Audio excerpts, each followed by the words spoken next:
Hey guys, I'm Tim with Original Strength, and this week I wanted to talk to you about hanging or about hanging. And I brought you into my home because you don't need to be in a fitness center or a studio to hang. You can get a simple $20 doorway pull-up bar to begin hanging. And well, the reason hanging is so important is because it's something we're actually designed to do, and it has a lot of great benefits to it. So one thing is hanging actually strengthens your grip, and strengthening your grip helps strengthen your rotator cuff muscles, and strengthening your grip is tied to the strength of your center. So basically a very strong grip actually helps make a strong you as well.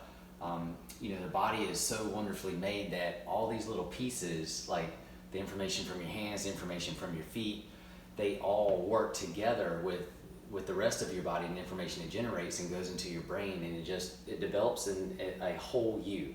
So you can't really isolate any one part of you. Anyway, all that to say is hanging actually strengthens another part of you that strengthens the whole of you. Okay, does that make sense? But it's also very good for your shoulders in that it creates a little distraction, helps put space in your shoulders, it helps lengthen your spine and put space in your spine too, especially if you do it the way I'm going to show you, because listen, not everybody can do pull-ups, not everybody can do chin-ups. That is best for some people that have some people are just built well for those kind of things. Like if you look at gymnasts, they're all they have a similar stature. They're not all, you don't see a lot of 8-foot tall gymnasts. Anyway, not everybody needs necessarily to do pull-ups or chin-ups, but everybody can hang. And I believe hanging has a great place in your reflexive health and your overall strength and health once you have a good reflexive foundation built. So what I mean is, once you build strength on the ground and you tie your body together, then hanging is even more beneficial to you. And then it's a good time to explore hanging once you tied your body together, from rolling around on the ground, doing head nods, rocking and crawling and things like that. Anyway, all that to say is I want to show you some really simple hanging drills that you can do that are not pull-ups or chin-ups, because you may not be able to actually hold your entire weight for long. So it is completely okay to keep your feet on the ground. And while you're here, you can play with where you put your feet. You can put your feet out in front of you and try to just relax and let your spine open up. You still want to kind of keep a long neck, but you can also play with relaxing your shoulders and letting your neck kind of sink close to your ears. And then you can play with pulling your shoulders back down towards your butt and lengthening your neck again. So it's kind of like you're playing with a turtleneck, or seeing if you can make a giraffe neck by taking your scapula and moving them up and down. It's a great way to strengthen your scapula as well. You can also put your feet behind you and just completely relax and open up your spine. You can almost imagine, if you can, trying to lengthen your spine from the crown of your head down through all the way to the floor as you hang.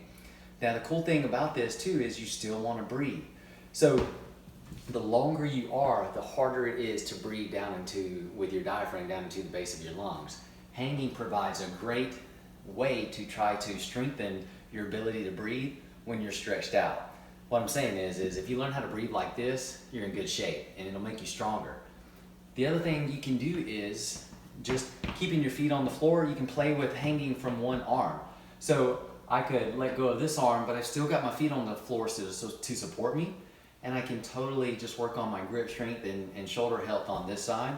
And if I want to add some flair to this, I can pick this leg up, and it's a tremendous fascial stretch on this side. And again, you could even play with putting your feet behind you, because it makes a difference. Where you are makes a difference. So you just kind of hang and lengthen, and you hang out, and you just hang out while you breathe, or hang out for time.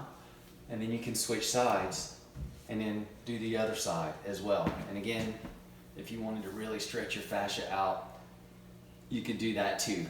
All of this to say is hanging is good for you. It does a lot of good things for your entire body, for your grip, your shoulders, your spine, your fascia.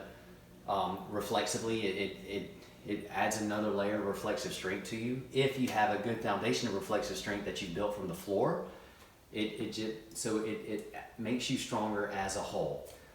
So that's my tip for hanging. You can do it anywhere. You don't have to be in a gym.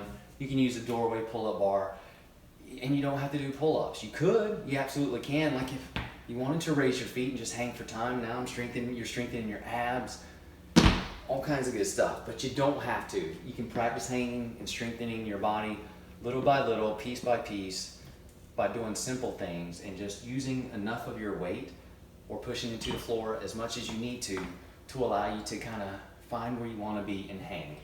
Okay? That is our tip for this week. I'm Tim with Original Strength, and we'll see you next time. If you're not moving as well as you want to, look for an Original Strength professional near you, or come to one of our Pressing Reset workshops. You can find them both on our website, originalstrength.net.